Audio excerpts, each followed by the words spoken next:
غني خان د شلمې صدۍ یو ځانګړی رومانوي صوفي مزاحیه طنزیه او فلسفي شاعر دی. هغوی د ځناورو، مارغانو او حشراتو په اړه کې د انساني کردارونو په ناخوښه خویونو او عادتونو طنز کړی دی.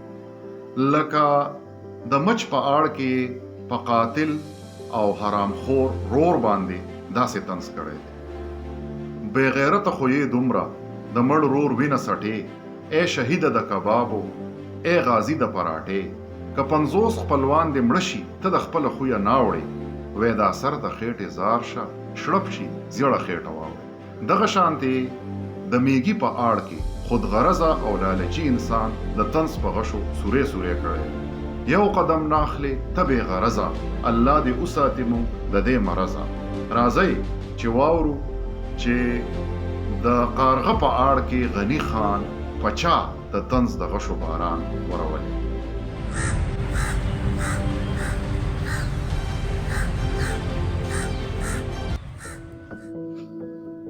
تور د مخ د غلچکیه، تور د زړه، تور د آواز د سپی یې خېټه ډکول بس ستا انجام او ستا آغاز دی.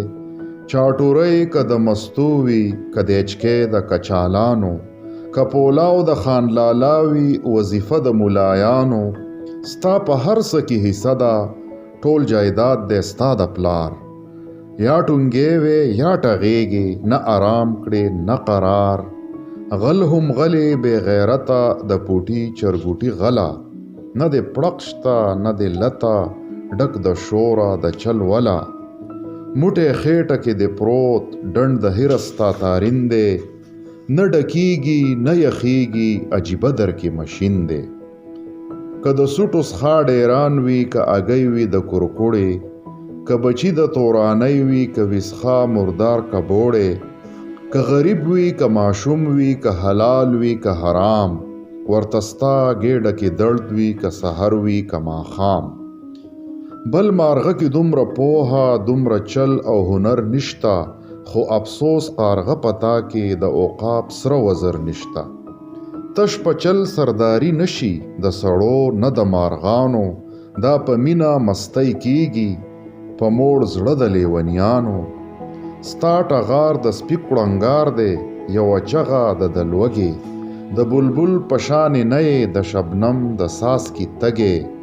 په هنر که سامری شي په حکمت باندې لقمان، تل بخوري چچړې او سوټې ای چوړیا د اسمان.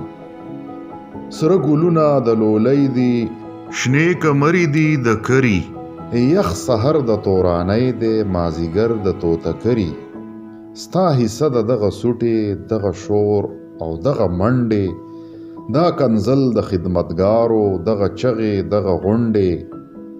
سکه تیز لکه وکیلې، سکه تیز لکه وکیلې، خپله وایې د بل ناورې، په مارغانو کې چوړې یې کړه وزرې د رب خاورې.